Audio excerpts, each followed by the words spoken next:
آج کے دور کے انسان نے روٹی کو اور رزق کو نصب العین بنا لیا ہے زندگی کا. ایسے لگتا ہے کہ ہم دنیا میں شاید آئے ہی اسی خاطر ہیں کہ بس کمانا ہے اور کھانا ہے. تاریخ میں روٹی کو کبھی اتنی اہمیت حاصل نہیں تھی جتنی آج ہو چکی ہے. جتنا لوگ افلاس سے ڈرتے ہیں، غربت سے ڈرتے ہیں، اتنا خدا سے ڈرنا شروع کر دے تو ان کو ولایت کا مقام نصیب ہو جائے. ہر وقت ڈر لگا رہتا ہے غربت نہ آ جائے، پیسہ نہ کم ہو جائے.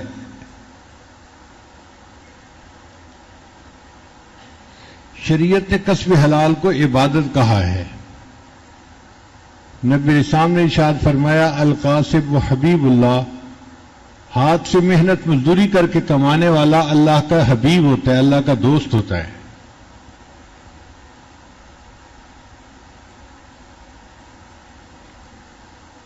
دین اسلام اتنا خوبصورت ہے کہ اس نے ہمیں اعتدال کا سبق دیا ہے. نہ تو دین میں لگ کر دنیا کو خیر بات کہہ دیں اور نہ دنیا میں لگ کر دین سے غفلت برتیں. شریعت کہتی ہے کہ تم دین پہ بھی رہو مگر اپنی دنیا کی ضروریات کو بھی پورا کرو.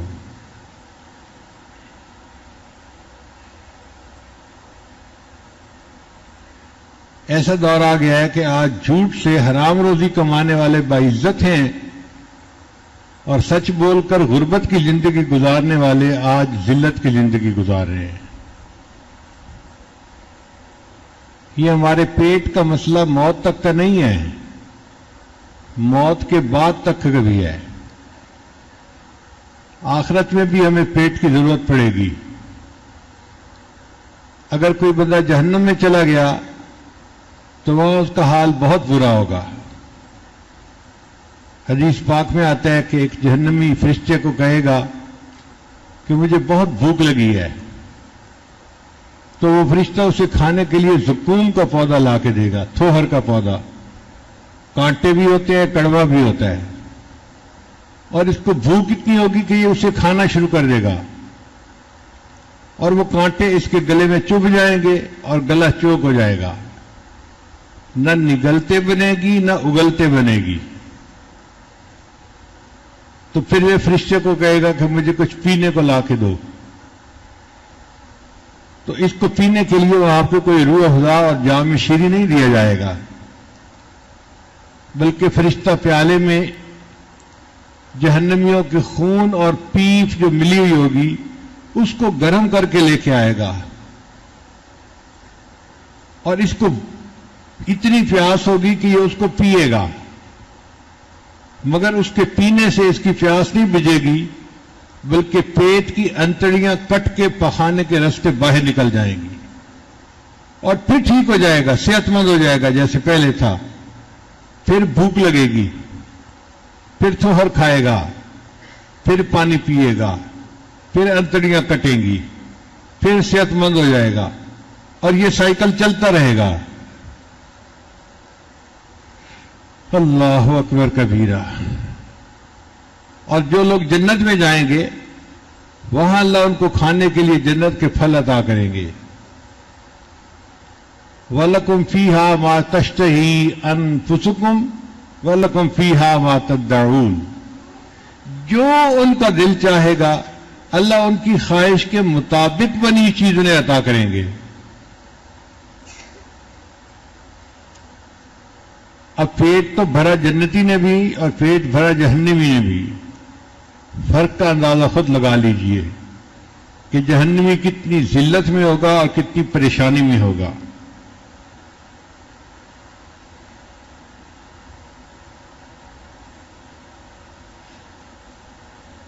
اللہ تعالیٰ نے ہر بندے کے لیے رزق کا فیصلہ خود فرمایا ہے، اور رزق کو اللہ تعالیٰ اس وقت تنگ کرتے ہیں جب انسان گناہوں کے راستے پہ چل پڑتا ہے. وَمَنْ أَعْرَضَ عَنْ ذِكْرِي فَإِنَّ لَهُ مَعِيشَةً ضَنْكَ وَنَحْشُرُهُ يَوْمَ الْقِيَامَةِ أَعْمَىٰ. اور جو میرے یاد سے اعراض کرے گا، قرآن سے اعراض کرے گا، ہم اس کی معیشت کو تنگ کر دیں گے اور اسے قیامت کے دن اندھا کھڑا کر دیں گے۔ اب بتائیے کتنی بڑی سزا ہے۔ اسی لیے کئی لوگ جو دیکھنے میں بڑے امیر ہوتے ہیں ان کا رزق بڑا تنگ ہوتا ہے۔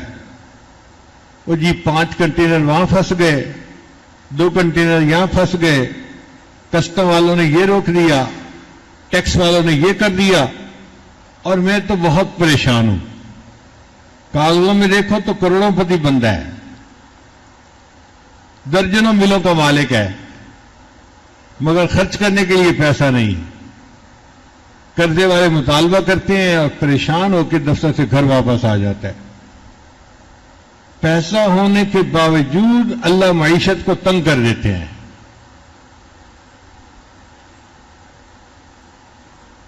تو ہم اس پریشانی سے کیسے بچیں اور اللہ تعالیٰ سے رزق حلال کیسے مانگیں جو سکون دینے والا ہو؟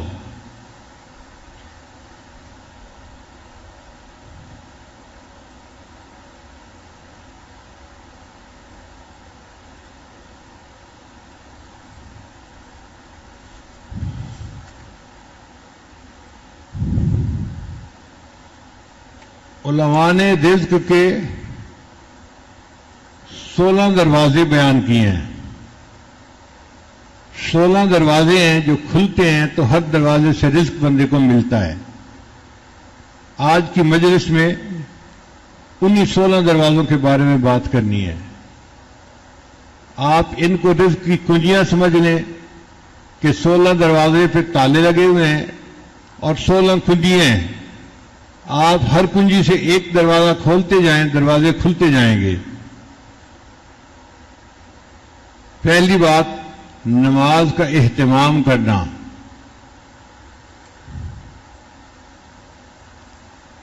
تعدیل ارکان کے ساتھ، سکون کے ساتھ، تسلی کے ساتھ باقاعدگی سے نماز باجماعت پڑھنا، یہ رزق کے لیے پہلا دروازہ ہے۔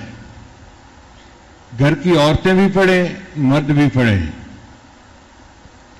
اور اس کی دلیل کیا ہے؟ اللہ فرماتے ہیں وَأَمُرْ أَهْلَكَ بِالصَّلَاةِ وَاسْتَبِرْ عَلَيْهَا لَا نَسْأَلُكَ رِزْقًا نَحْنُ نَرْزُقُكَ۔ تم نماز ادا کرو اور اہل خانہ کو نماز کے لیے کہو رزق تمہیں ہم دیں گے۔ اللہ تعالیٰ گارنٹی دے رہے ہیں، اللہ تعالیٰ ذمہ داری لے رہے ہیں۔ اب آپ بتائیے کہ اللہ تعالیٰ اپنی ذمہ داری کو پورا کریں گے نا؟ ہمارا کام کیا ہے؟ نماز کو اہتمام کے ساتھ پڑھنا، اور نماز ہی چھوٹ جاتی ہے اس رزق کی پریشانی میں۔ کاروباری لوگوں کی بھی نماز چھوٹ جاتی ہے اور گھر کی عورتوں کی بھی نماز چھوٹ جاتی ہے۔ جس سے رزق بڑھنا تھا اس میں غفلت ہو رہی ہوتی ہے۔ وہی مسجد میں نظر نہیں آئے، اور جی بس دفتر کی پریشانی ہے، ختم ہوگی تو میں آ جاؤں گا۔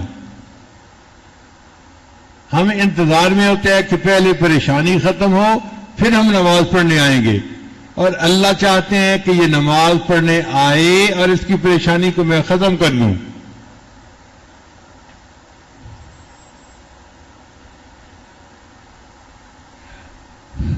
تو رزق کے کھلنے کا پہلا دروازہ نماز کا اہتمام کرنا، اور دوسرا دروازہ کثرت استغفار، استغفار کی کثرت کرنا۔ استغفار کی کثرت سے بھی اللہ تعالیٰ رزق کے دروازے کو کھول دیتے ہیں۔ قرآن مجید میں استغفروا ربکم انہ کان غفارا یرسل السماء علیکم مدرارا ویمددکم باموال، اور اللہ مدد کرے گا تمہاری مال کے ذریعے سے، وبنین، اور بیٹوں کے ذریعے سے، ویجعل لکم جنات ویجعل لکم انہارا۔ تو مال اور بیٹے اللہ تعالیٰ استغفار کی کثرت سے عطا فرماتے ہیں، اور ہم اسی کی طلب میں پریشان پھر رہے ہوتے ہیں۔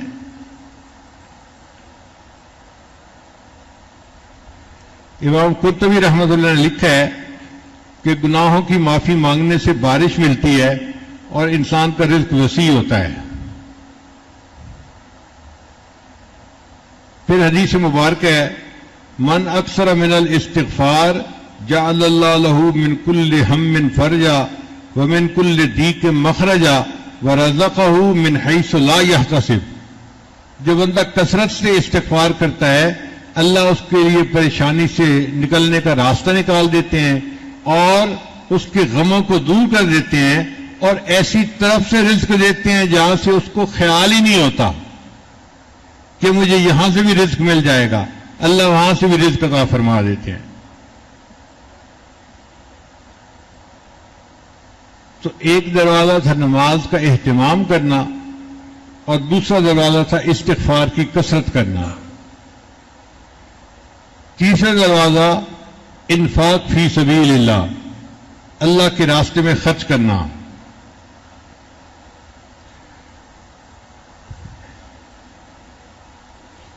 اللہ رب العزت فرماتے ہیں وما انفقتم من شیء فهو یخلفہ. تم اللہ کی راہ میں جو خرچ کرو گے تمہیں اللہ اس کا بدلہ دے کر رہے گا. یہ 100% پکی بات ہے. انسان اخلاص کے ساتھ اللہ کے راستے میں جو خرچ کرتا ہے اس کا بدلہ اس کو مل کے رہتا ہے، اللہ دیتے ہیں. 10 گنا بدلہ تو ہم نے درجنوں دفعہ اپنی آنکھوں سے دیکھا ہے. ہو سکتا ہے زیادہ توکل والے ہوں اور وہ اس سے بھی زیادہ بدلہ اپنی آنکھوں سے دیکھ پائے ہوں.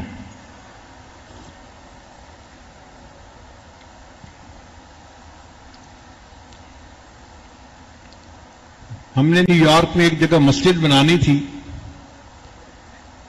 تو ہمارے ساتھی تھے، وہ مجھے کہنے لگے کہ حضرت آپ واشنگٹن سے یہاں آ جائیں تو مسلمانوں کے لیے ایک مرکز بن جائے گا، پورے علاقے میں مسجد نہیں ہے. ہم نے کہا بہت اچھا. چنانچہ میں واشنگٹن سے اپنے بچوں کو لے کے نیو یارک آ گیا. اب جس جگہ پر آئے وہاں ارد گرد مسلمان بھی کافی تھے مگر کافروں کا علاقہ تھا، یہودی بہت رہتے تھے. وہاں پہ مسجد کا بنانا ایک بڑا چیلنج تھا. پلاٹ خریدیں، پھر پلاٹ کی اپروول نہیں ملتی، پھر کنسٹرکشن ہو جائے تو 100 اور پابندیاں. تو میں نے اس دوست کو مشورہ دیا ہم پلاٹ خرید کے مسجد بنائیں گے نا تو پگڑی داڑھی والوں کو اپروول کسی نے نہیں دینی، وہ کہیں گے یہ فنڈامنٹلسٹ کہاں سے آ گئے. اس لیے بہتر یہ ہے کہ ہم کوئی بنی بنائی جگہ خریدیں اور وہاں پر بس عبادت شروع کر دیں. اس نے کہا جی بنی بنائی جگہ کا کیا مطلب؟ میں نے کہا کوئی ایسی عمارت ڈھونڈیں جو بنی ہی عبادت کے لیے ہو، ہمیں اس کا یوز پرمٹ تبدیل کروانے کی ضرورت پیش نہ آئے، ہم بھی عبادت شروع کر دیں گے. چنانچہ ایک سینیگاگ تھا، یہودیوں کی جو مسجد ہوتی ہے اس کا نام سینیگاگ ہوتا ہے، وہ بنا ہوا تھا اور وہ بکنے کے لیے تیار تھا. یہودی اپنے لیے اور جگہ پہ بڑی عبادت خانہ بنانا چاہتے تھے اور اس کو بیچنا چاہتے تھے. اب ان کے سینیگاگ کو کون خریدے؟ کوئی خریدار نہیں تھا. خیر ہم نے پتہ کیا تو پتہ چلا کہ وہ $9 لاکھ کا وہ ہمیں بیچ دیں گے. تو میں نے ساتھی کو کہا کہ بھائی ہمیں یہ چیز ایسی نظر آتی ہے کہ ہم کوشش کریں تو اس کو خرید پائیں گے، بہت زیادہ قیمت بھی نہیں ہے، ڈویبل ہے، اس کے لیے کوشش کرو. اس نے کہا حضرت اس $9 لاکھ کا کیا کریں گے؟ میں نے کہا اللہ سے مانگیں. کہنے لگا ظاہر میں بھی تو کچھ کرنا پڑے گا. میں نے کہا دیکھو بھائی ظاہر میں جو یہ فنڈ ریزنگ ہے نا یہ ہم نے تو کبھی کی نہیں، چندے کی اپیل ہم نے کبھی کی نہیں. الحمدللہ ہم نے اپنے بزرگوں سے یہی سیکھا ہے کہ اللہ سے مانگو اللہ دے گا، تو بس ہم اب بھی اللہ ہی سے مانگیں گے، بندوں سے نہیں مانگیں گے. اس نے کہا حضرت اس کا کوئی طریقہ؟ میں نے کہا اس کا طریقہ یہ ہے کہ سب سے پہلے تو آپ کاروباری بندے ہیں، جتنے پیسے آپ دیں گے آپ لگائیں اور میں آپ کو گارنٹی دیتا ہوں کہ آپ کو 10 گنا اللہ واپس لوٹائیں گے. وہ تو حیران ہی ہو گیا. کہتے اچھا 10 گنا مجھے دنیا میں مل جائے گا. میں نے کہا ہاں آخرت میں تو بہت کچھ ملے گا, دنیا میں بھی 10 گنا آپ کو واپس مل جائیں گے. کہنے لگا پھر تو میں ہمت کرتا ہوں. وہ گیا, اس نے جا کے بیوی سے مشورہ کیا, بچوں سے مشورہ کیا, سب کے اکاؤنٹ میں جتنے پیسے تھے تو اس نے $9 لاکھ اکیلے بندے نے پورے کر کے میرے پاس آ گیا. حضرت میں نے اپنے اکاؤنٹ سے, بیوی کے اکاؤنٹ سے, بچوں کے اکاؤنٹ سے جتنے پیسے تھے سب اکٹھے کر لیے اور $9 لاکھ میں نے جمع کر لیے ہیں. میں نے کہا ٹھیک ہے پھر کل چلیں گے, پیمنٹ کر کے اس کو خرید دیں گے. اگلے دن ہم گئے اور ہم نے جا کے اس کی ڈیل مکمل کر لی اور ہمیں چابی مل گئی اور ہم نے آ کے اس کی صفائی کی جگہ کی اور اذان دے کے نمازیں شروع کر دی. وہاں کے مسلمان بڑے حیران کہ جی مسجد کھل گئی تو کیسے کھلی, چندہ تو کسی نے کیا نہیں. اب اس کے بعد جو آتا کہ جی چندہ تو کیا نہیں, مسجد کیسے کھلی, وہ کہتا تھا حضرت صاحب سے پوچھو. تو سارے لوگ میرے پاس, حضرت جی یہ مسجد کیسے کھل گئی. میں کہتا بتاؤ بھائی یہ گھر کس کا ہے, کہتے اللہ کا ہے. میں نے کہا پھر جس کا گھر ہے اسی نے خریدی ہے نا, اسے پوچھو. پھر گھر اللہ کا ہے تو اللہ ہی نے خریدی نا, گھر تو اپنا انسان خریدتا ہے نا. تو اللہ نے خریدی ہے تو اللہ نے کوئی بندوبست کیا ہوگا, اللہ سے پوچھو اللہ آپ نے کیسے اس کو جو ہے نا وہ خریدوا دیا. چپ ہو جاتے لوگ.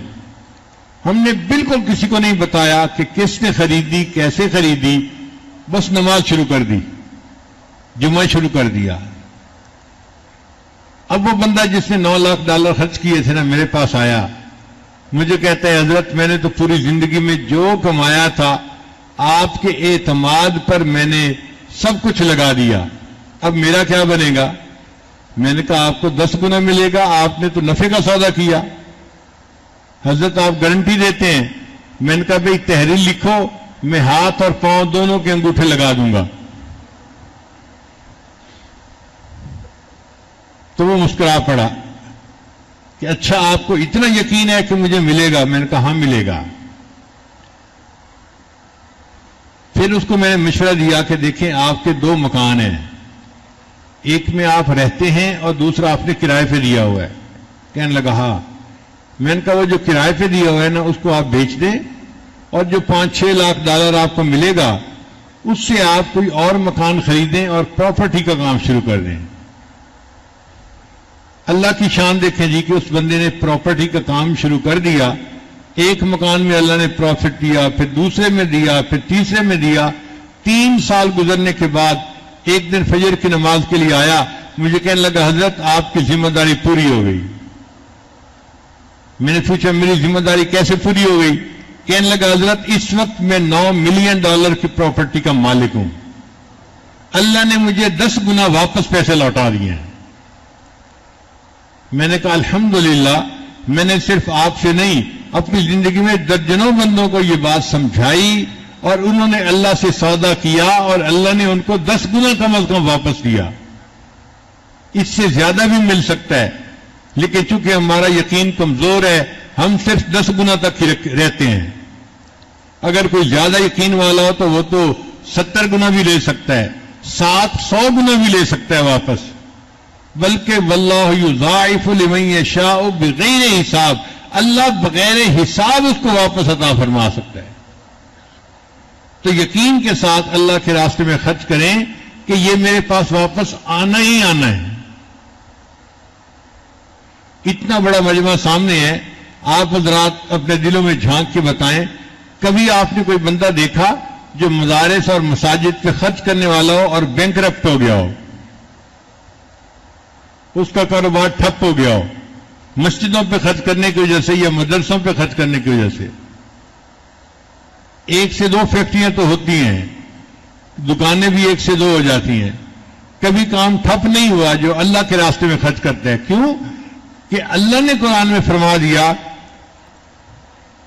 وما انفقتم من شیء فهو يخلفه, تم اللہ کے راستے میں جو خرچ کرو گے اللہ تمہیں اس کا بدلہ دے کر رہے گا. رابعہ بصریہ اللہ کی ایک نیک بندی تھی, ان کا واقعہ میں سنا دیتا ہوں. عام طور پہ لوگ سمجھتے ہیں کہ عورتوں کا یقین کمزور ہوتا ہے،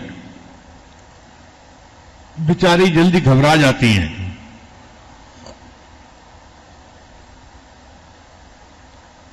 جی ہاں، ہماری عورتوں کا یقین کمزور ہوتا ہے اور وہ جلدی گھبرا جاتی ہیں کیونکہ ان کا یقین کسی نے بنایا نہیں ہوتا. جن کا یقین بنا ہوا ہوتا ہے وہ پہاڑ کی طرح مضبوط ہوتی ہیں. تو رابعہ بصریہ اللہ کی وہ بندی تھی جس کا یقین بنا ہوا تھا. اللہ کی شان دیکھیں، ایک دفعہ ان کے گھر مہمان آ گئے. اب جو گھر میں کام کرنے والی باندی تھی پریشان تھی کہ اتنے مہمان آ گئے اور گھر میں کچھ ہے نہیں ان کو کھلانے کے لیے، تو رات کے کھانے کا کیا بنے گا. دروازہ کھٹکھٹایا گیا، ایک بندہ آیا. رابعہ نے اس باندی کو کہا کہ جا کے پوچھو کون ہے. اس نے کہا جی کوئی بندہ ہے، کھانا لایا ہے. اچھا بھائی کھانا لایا ہے تو روٹیاں گنو کتنی ہیں. وہ جی روٹیاں تو 9 ہیں. انہوں نے کہا نہیں یہ ہمارا کھانا نہیں، یہ اس بندے کو واپس کر دو. اب باندی حیران کہ چلو 9 تو ہے نا روٹیاں، کھانا تو کھلایا جا سکتا ہے، وقت بھی ہو گیا، ہم واپس کر دیں گے تو کیا بنے گا. خیر اس نے جا کے کھانا واپس لوٹا دیا. تھوڑی دیر بعد ایک دوسرا بندہ کھانا لے کے آ گیا. رابعہ نے کہا کہ روٹیاں گنو کتنی ہیں. اس نے کہا جی 9 ہیں. انہوں نے کہا نہیں ہمارا کھانا نہیں ہے، واپس کر دو. اب وہ کھانا بھی واپس کر دیا گیا. اب دیر بھی ہو گئی، مہمان بھی تھے اور عشاء کے بعد کافی لیٹ ہو گیا تھا ٹائم. تو وہ خادمہ بھی تنگی محسوس کر رہی تھی کہ اب تو ہمیں مہمانوں کے سامنے کھانا رکھ دینا چاہیے. لیکن انہیں سمجھ نہیں آ رہا تھا کہ رابعہ نے 2 مرتبہ اللہ نے کھانا بھیجا، واپس کیوں کر دیا. لو جی تیسری مرتبہ پھر کھانا آیا. رابعہ نے باندی کو کہا کہ روٹیاں گنو. اس نے کہا جی 9 ہیں. اس نے کہا بھائی میں نے کہا یہ ہمارا کھانا نہیں ہے، واپس بھیجو. تو باندی کہنے لگی کہ رابعہ وجہ کیا ہے کہ آپ 9 کا عدد سن کے ریجیکٹ کر دیتی ہیں کہ میرا کھانا نہیں کسی اور کا ہے. رابعہ نے کہا سنو، صبح میرے گھر ایک روٹی تھی میرے گھر میں، ایک فقیر مجھ سے مانگنے کے لیے آیا تھا اور میں نے اپنی روٹی اٹھا کے فقیر کو دے دی تھی.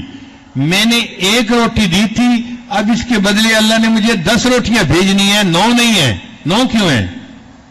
جب اس نے کہا کہ یہ 9 کیوں ہیں تو باندی نے معافی مانگی. آئی تو ہمیشہ 10 ہی تھی، ہر دفعہ 1 روٹی میں نے اپنے لیے الگ کر لی تھی. رابعہ نے کہا اچھا اگر 10 آئی ہیں تو پھر یہ میرا رزق ہے جو اللہ نے بھیجا ہے، مہمانوں کو کھلا دو.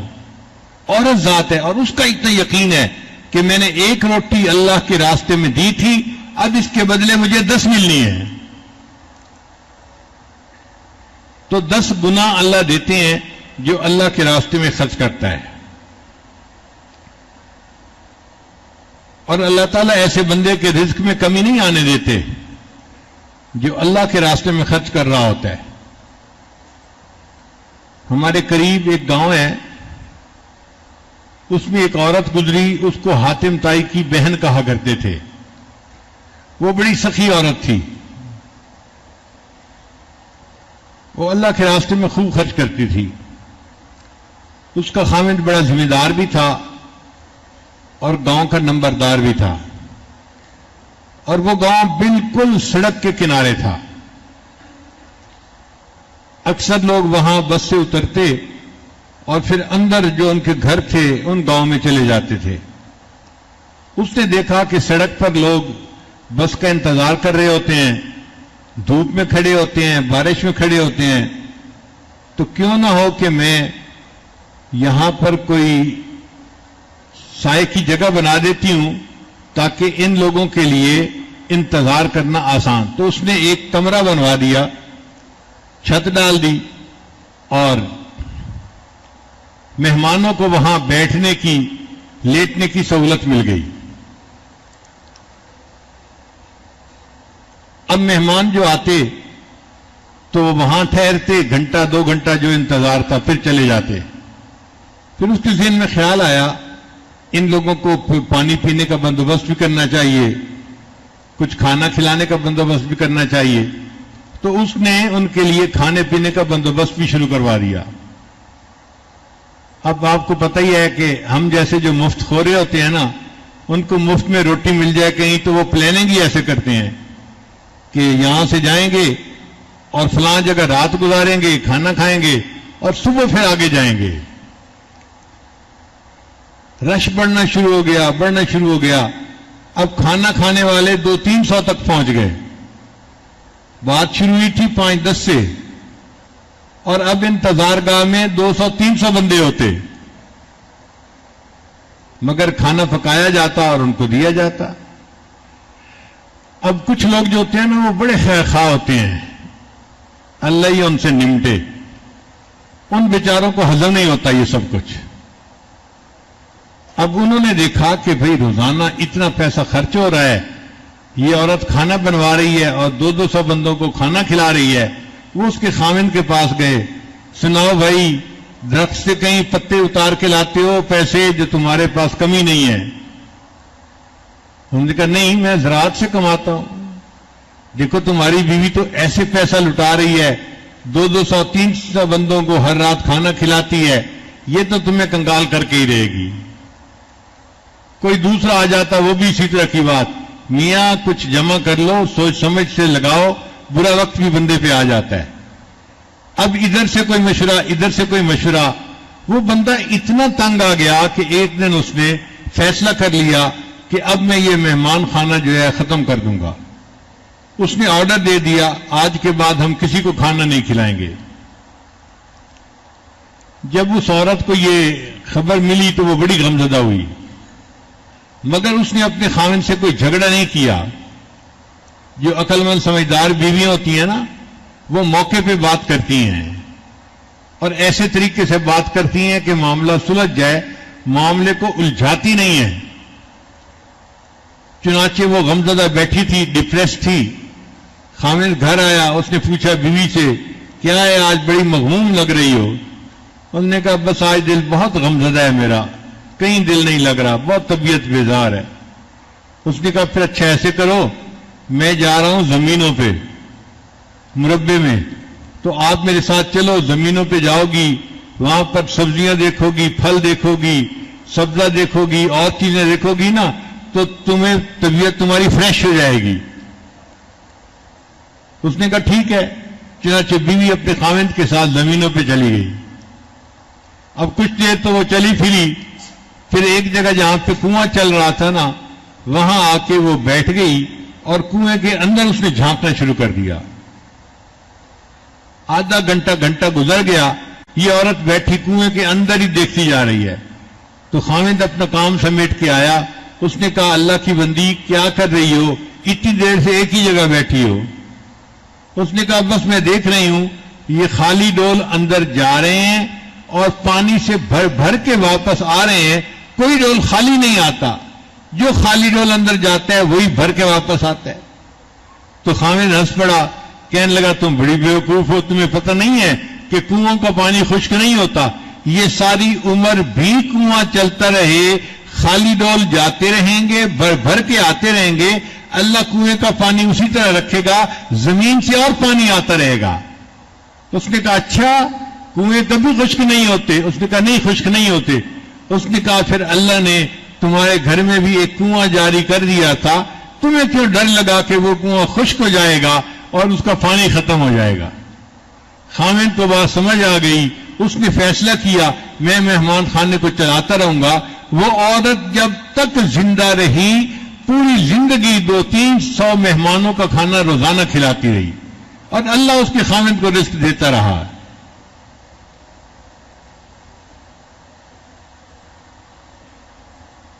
تو یقین اگر دل میں ہو تو اللہ تعالیٰ رزق سے انسان کو پریشان نہیں کرتے.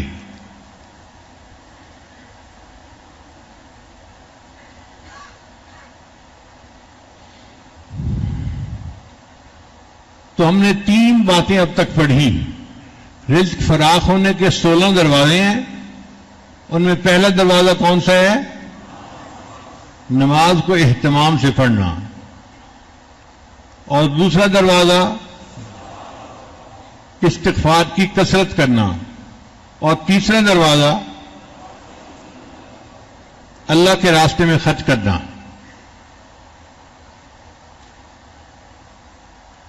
جو انسان مسجد پہ خرچ کرے، مدرسے پہ خرچ کرے، یتیموں پہ خرچ کرے، غریبوں پہ کرے، اللہ کے راستے میں خرچ کرے، اللہ اس کو کم از کم 10 گنا واپس لوٹاتے ہیں۔ کتنا لوٹاتے ہیں؟ کم از کم 10 گنا واپس لوٹاتے ہیں۔ کتابوں میں ایک عجیب واقعہ لکھا ہے کہ موسیٰ علیہ السلام کے زمانے میں ایک آدمی تھا جو بڑا غریب تھا، بیچارے کو کھانا ہی نہیں ملتا تھا، بالکل ہڈیوں کا ڈھانچہ بن گیا تھا۔ وہ موسیٰ علیہ السلام کے پاس آیا، حضرت آپ کو طور پہ جاتے ہیں، اللہ سے باتیں کرتے ہیں، اس دفعہ جا کے اللہ سے یہ عرض کریں کہ میری پوری زندگی کا جو رزق ہے نا، مجھے اللہ ایک ہی دفعہ دے دے، میں چند دن تو ذرا پیٹ بھر کے تسلی سے کھا لوں۔ تو موسیٰ علیہ السلام نے کہا ٹھیک ہے، میں دعا کروں گا۔ چنانچہ موسیٰ علیہ السلام نے دعا کی اور اللہ نے اس بندے کو چند بوری گندم کی، 2 بکریاں تھیں، کچھ اور تھا، یہ اس کو دے دیا، یہ بھئی تمہاری زندگی کا رزق ہے۔ پھر موسیٰ علیہ السلام مطمئن ہو گئے۔ کوئی 2-4 سال گزرے، اچانک اس کا خیال آیا کہ پتہ نہیں وہ بندہ کس حال میں ہے۔ تو موسیٰ علیہ السلام نے پتہ کروایا، پتہ چلا جناب وہ تو بڑا سیٹھ بنا ہوا ہے، بڑا کاروبار ہے اس کا، اور سینکڑوں لوگ اس کے پاس آ رہے ہیں، جا رہے ہیں، مہمان ہیں، کھلا رہے ہیں، کھا رہے ہیں، محل میں زندگی گزار رہا ہے۔ موسیٰ علیہ السلام بڑے حیران۔ تو موسیٰ علیہ السلام دوبارہ کوطور پر گئے تو اللہ تعالیٰ سے عرض کیا، یا اللہ، میں نے فریاد کی تھی کہ پوری زندگی کا رزق اس کو مل جائے، تو وہ تو تھوڑا سا تھا، لیکن اب 2-3 سال میں اتنا بڑھ گیا کہ اب سمٹتا نہیں، یہ کیسے ہو گیا؟ اللہ نے فرمایا، میرے پیارے موسیٰ علیہ السلام، اگر وہ اپنی ذات پہ خرچ کرتا تو اس کا اتنا ہی رزق تھا جو اس کو ملا تھا۔ اس نے میرے ساتھ نفع کا سودا کیا، وہ مہمانوں کو کھلاتا تھا، اللہ کے لیے کھلاتا تھا، غریبوں کو، اور جتنا وہ کھلاتا تھا میں 10 گنا انہیں واپس لوٹاتا تھا۔ اس کو تجارت میں نفع اتنا ہوا کہ اب اس سے رزق سمٹتا ہی نہیں ہے۔ تو آپ اگر اللہ کے راستے میں کسی کو کھلا رہے ہیں تو یہ نہ سوچیں کہ مال جا رہا ہے، بلکہ یہ سوچیں کہ مال آ رہا ہے۔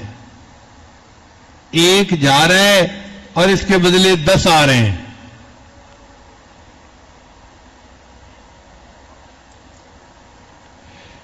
پھر رزق کا چوتھا دروازہ تقوی اختیار کرنا۔ اللہ تعالی ارشاد فرماتے ہیں، وَلَوْ أَنَّ أَهْلَ الْقُرَىٰ آمَنُوا وَاتَّقَوْا لَفَتَحْنَا عَلَيْهِمْ بَرَكَاتٍ مِّنَ السَّمَاءِ وَالْأَرْضِ۔ اگر یہ بستی جیسوں والے تقوی اختیار کرتے تو ہم ان کے لیے آسمان سے رزق کے دروازوں کو کھول دیتے۔ اللہ آسمان سے رزق کے دروازے کھولتے ہیں جو انسان گناہوں سے بچتا ہے۔ اللہ رب العزت قرآن مجید میں فرماتے ہیں، وَمَن يَتَّقِ اللَّهَ، اور جو اللہ سے ڈرنے والا بندہ ہو، يَجْعَل لَّهُ مَخْرَجًا، اللہ تعالیٰ اس کے لیے مخرج بنا دیتا ہے، وَيَرْزُقْهُ مِنْ حَيْثُ لَا يَحْتَسِبُ، اور ایسی طرف سے رزق دیتا ہے جس کا اس کو گمان ہی نہیں ہوتا۔ ہم بھی اگر تقوی اختیار کریں گے تو اللہ رب العزت ہمارے لیے رزق میں آسانیاں فرما دیں گے۔ پھر 5واں دروازہ ہے کثرت عبادت۔ 5واں دروازہ کون سا ہے؟ کثرت عبادت، ٹکا کے کرنا، نفل پڑھنا، نمازیں پڑھنا، تلاوت کرنا، خوب جی بھر کے عبادت کرنا، اس سے بھی رزق دروازے کھل جاتے ہیں۔ حدیث مبارک ہے، ابن آدم تفرغ لعبادتی، اے ابن آدم میری عبادت کے لیے اپنے آپ کو فارغ کر لے، املأ صدرک غنن، میں تیرے سینے کو غنا سے بھر دوں گا، واسد فقرک، اور تمہاری تنگ دستی کو میں بند کر دوں گا۔ یعنی عبادت کرنے سے اللہ تنگ دستی کو بند کر دیتے ہیں اور سینے کو غنا سے بھر دیتے ہیں۔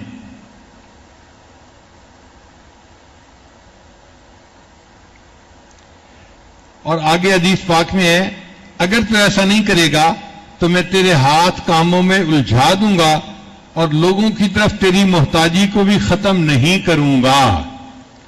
یہ ہماری زندگی کا حال ہے کہ کام میں ہاتھ بھی الجھے ہوئے ہوتے ہیں. ہر وقت کام ایک ختم نہیں ہوتا, دوسرا اوپر سے, دوسرا ختم نہیں ہوتا, تیسرا اوپر سے. دفتر میں کام کرتے کرتے گھر آتے ہیں, گھر میں بھی فون آنے شروع ہو جاتے ہیں, رات کو بھی فون آتے ہیں.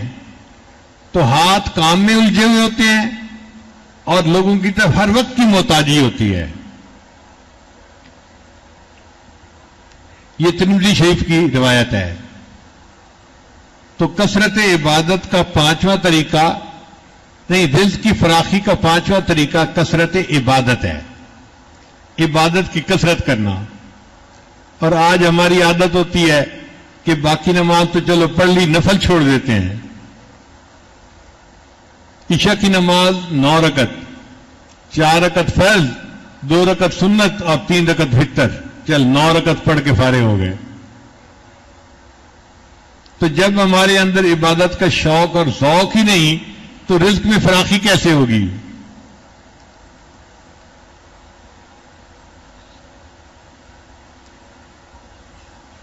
جو گھوڑے مقابلہ جیتتے ہیں نا, دوڑوں میں فرسٹ آتے ہیں, تو ان کو گھوڑے ٹانگے کے اندر نہیں استعمال کیا جاتا. آپ نے کبھی دیکھا ہے کوئی چیمپئن گھوڑا کسی تانگے میں استعمال ہو رہا ہو؟ ٹانگے میں تو استعمال ہوتے ہیں وہ گھوڑے جو کسی کام کے نہیں ہوتے, 20-25 ہزار روپے کے مل جاتے ہیں. اور جو بھاگنے والے اور ریکارڈ بنانے والے گھوڑے ہیں وہ تو 50 لاکھ کا گھوڑا, 60 لاکھ کا گھوڑا, 2 کروڑ کا گھوڑا. اتنی قیمت ان کی لگتی ہے. کیوں؟ وہ بھاگنے والے اور ریکارڈ بنانے والے گھوڑے ہوتے ہیں. اسی طرح جو بندہ اللہ کے دین کا کام کرنے والا ہوتا ہے, اللہ اس کو دنیا کی گدا گاڑی کے اندر نہیں پھنسا دیتے کہ وہ بیٹھا ہوا ہے اور دنیا کمانے کے لیے لگا ہوا ہے. اللہ اس کا رزق ایسا آسان کر دیتے ہیں کہ اس کو اللہ تعالیٰ اس کے دین کے کام کی وجہ سے کھلا رزق عطا فرما دیتے ہیں. اب یہ دنیا دار لوگ پریشان ہوتے ہیں کہ ظاہر کرتے بھی کچھ نہیں اور ہے بھی ان کے پاس سب کچھ. جی ہاں, وہ اللہ دیتا ہے. اللہ کا وعدہ ہے تو اللہ وعدے کو پورا کرتا ہے.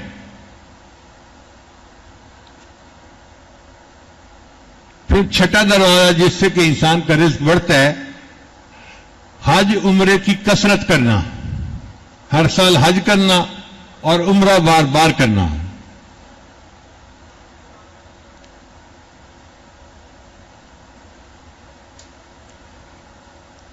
حدیث مبارکہ ہے حج اور عمرہ گناہوں کو اور تنگ دستی کو اس طرح دور کرتے ہیں جس طرح بھٹی سونے چاندی کی میل کچیل کو دور کر دیتی ہے. بھٹی پہ سونا پگھلا کے سونے کا جو کھوٹ ہوتا ہے نا اس کو الگ کر دیتے ہیں. تو حج اور عمرہ اس طرح انسان کی تنگ دستی اور انسان کے گناہوں کو اس سے الگ کر دیا کرتے ہیں. تو جن کو اللہ توفیق دے وہ کثرت سے حج کریں, عمرہ کریں. سال میں ایک عمرہ نہیں, کئی مرتبہ عمرہ, ہر مہینے عمرہ کریں. اس سے بھی زیادہ کہ اللہ توفیق دے تو اس سے بھی زیادہ کریں. جتنا حج عمرہ کریں گے اللہ اتنا اور رزق میں برکتیں عطا فرمائیں گے.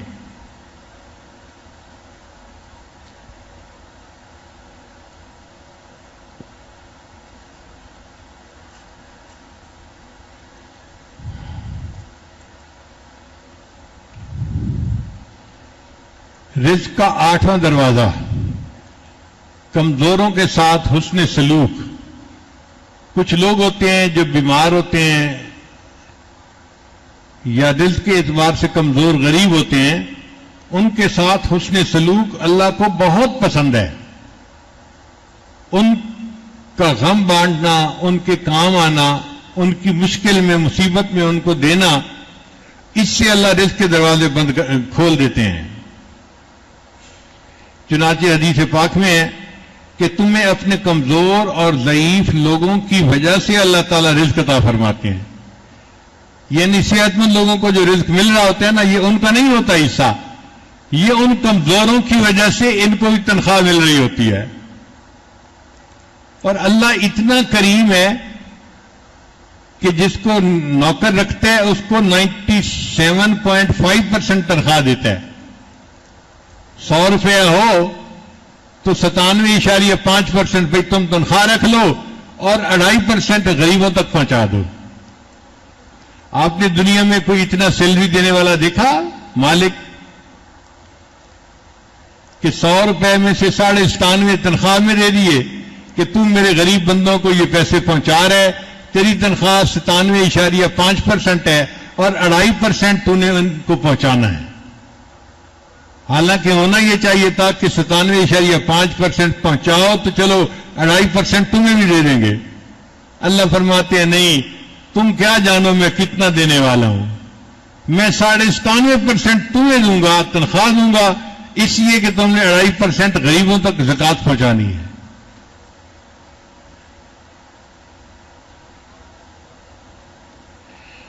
پھر 9 دروازہ جس سے انسان کا رزق بڑھتا ہے وہ ہے توکل. وَمَن يَتَوَكَّلْ عَلَى اللَّهِ فَهُوَ حَسْبُهُ, جو اللہ پہ توکل کرتا ہے اللہ اس کے رزق کے دروازے کھول دیتے ہیں. تو نظر اللہ کی ذات پہ رکھیں کہ اللہ نے رزق دینے ہیں, وہ دے گا اور اللہ دیتا ہے.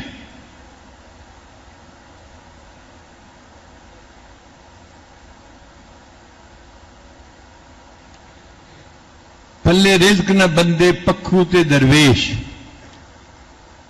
پلے رزق نہ بندے پکھو تے درویش, جنہ تکیا رب دا انہ رزق ہمیش. جو اللہ پہ توکل کرتے ہیں اللہ انہیں ہمیشہ رزق عطا فرماتا ہے, اللہ رزق کا بندوبست کر دیتا ہے. تو نظر اللہ کی ذات پہ رکھیں, پھر دیکھیں اللہ تعالیٰ آپ کو کیسے رزق عطا فرماتے ہیں. اور 10واں دروازہ شکر ادا کرنا. بندے کو جو نعمتیں اللہ نے عطا فرمائی ہیں ان کا جتنا شکر ادا کرے گا اللہ رزق کے اتنے دروازوں کو اور کھول دیں گے.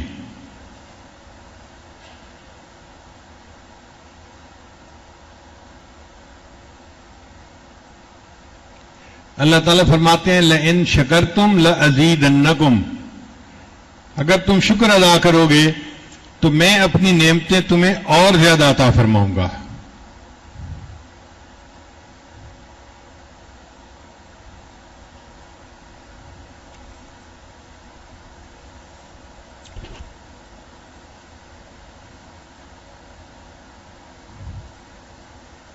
رزق کا 11واں دروازہ, انسان گھر جائے اور اہل خانہ کو مسکرا کے سلام کرے. مردوں کی عادت ہوتی ہے نا, کام سے جاتے ہیں تو گھر جاتے ہوئے بڑا سیریس بنے ہوئے ہوتے ہیں.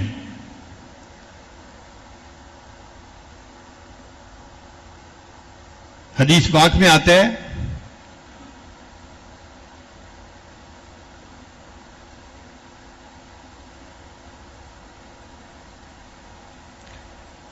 سیدہ صدیقہ لانا فرماتی ہیں کہ نبی علیہ السلام نے فرمایا کہ 3 باتیں ہیں کلہم ضامن علی اللہ, ان 3 کاموں کے کرنے پر اللہ ضمانت دیتا ہے کہ میں رزق بڑھا دوں گا.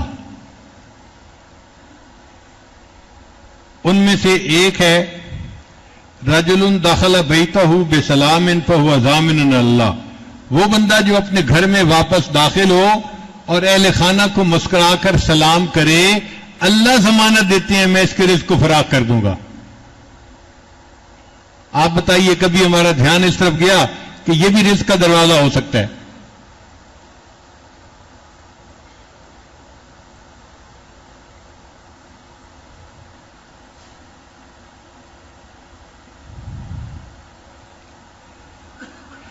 پھر رزق کا 12واں دروازہ والدین کی فرما برداری کرنا.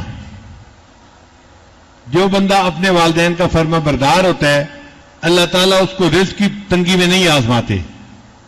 کتابوں میں 2 باتیں لکھی ہوئی ہیں. جس گھر میں کسی بچے کا نام محمد ہوگا اس نام کی برکت سے اللہ اہل خانہ کو تنگ دستی میں نہیں آزماتے. اور دوسرا, جس گھر میں بچے ماں باپ کے فرما بردار ہوں گے اللہ اس گھر والوں کو رزق کی تنگی میں نہیں آزماتے. تو ماں باپ کی فرما برداری کرنے پر اللہ تعالیٰ دنیا کے رزق کے دروازے کھول دیتے ہیں.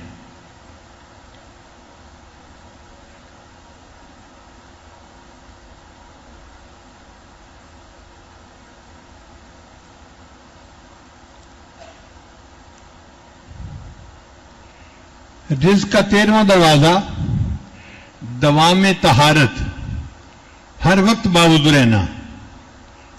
اب یہ کوئی کام ہی نظر نہیں آتا،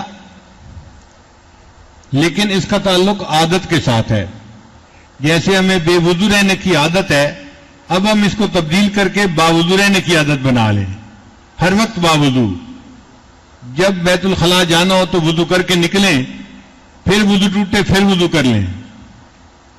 بس نیت یہ ہو کہ اللہ میں نے زندگی باوضو گزارنی ہے. ہر وقت باوضو رہیں گے تو اس سے رزق کے دروازے بھی کھل جائیں گے.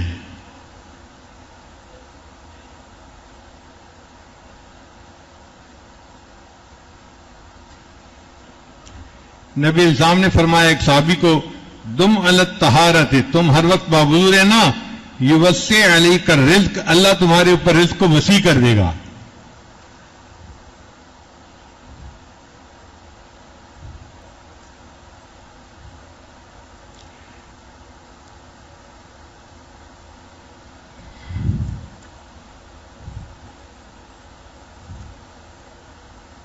یہ جو ہم نے رزق کے 13 دروازے پڑھے ہیں، ان کو ایک دفعہ پھر دہرا لیتے ہیں تاکہ بات ذہن نشین ہو جائے.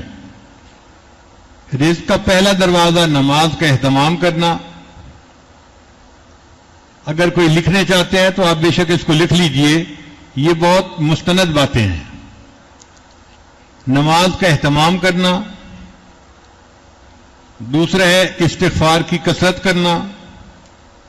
تیسرا ہے اللہ کے راستے میں خرچ کرنا.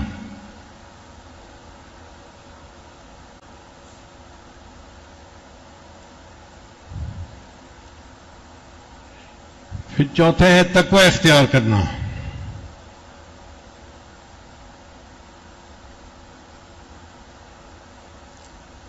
پھر آگے ہے عبادت کی کثرت کرنا. پھر ہے کثرت سے حج اور عمرہ کرنا.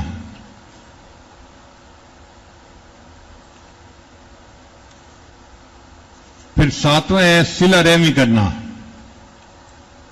صلہ رحمی کرنا ہے اپنے رشتہ داروں کے ساتھ حسن سلوک کرنا.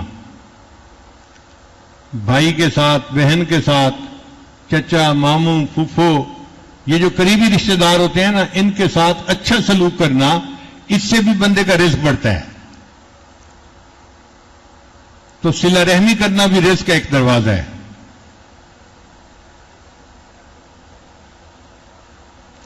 پھر کمزوروں کے ساتھ اس کے سلوک کرنا. پھر توکل کرنا. پھر اللہ کا شکر ادا کرنا. اور آگے ہے اہل خانہ کو سلام کرنا جب گھر جائے مرد. اور 12واں ہے والدین کی فرما برداری کرنا. اور 13واں ہے وضو کی پابندی کرنا، محافظت کرنا.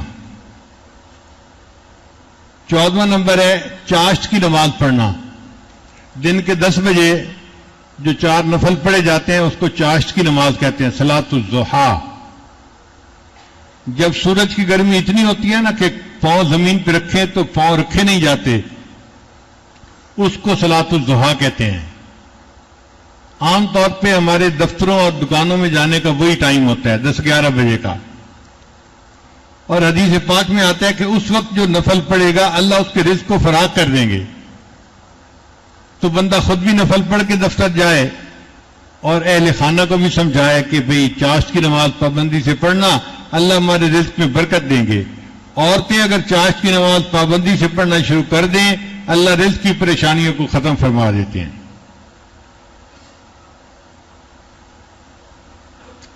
حدیث پاک ہے چاشت کی نماز پڑھو، یہ رزق کو کھینچتی ہے اور تنگ دستی کو بھگاتی ہے.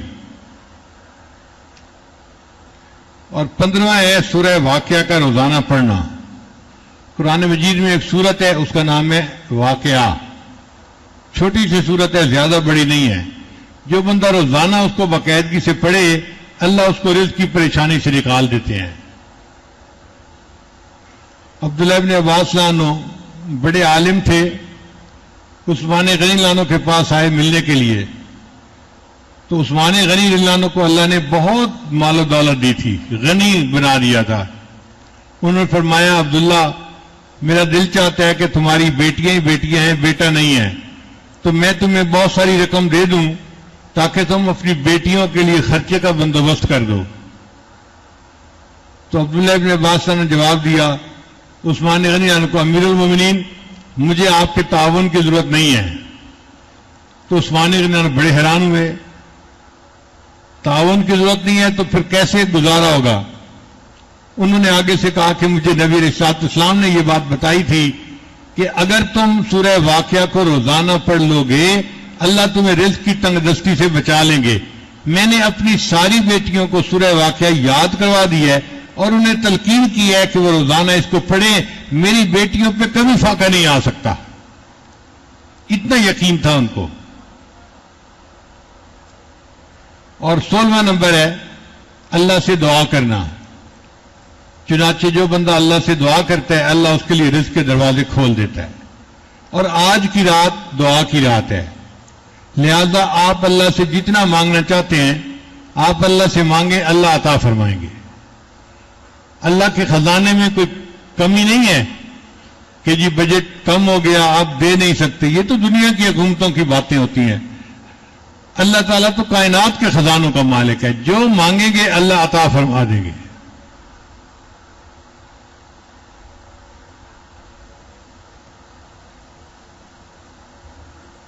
ٹوٹے رشتے وہ جوڑ دیتا ہے، بات رب پہ جو چھوڑ دیتا ہے، اس کے فضل و کرم کا کیا کہنا، لاکھ مانگو کروڑ دیتا ہے۔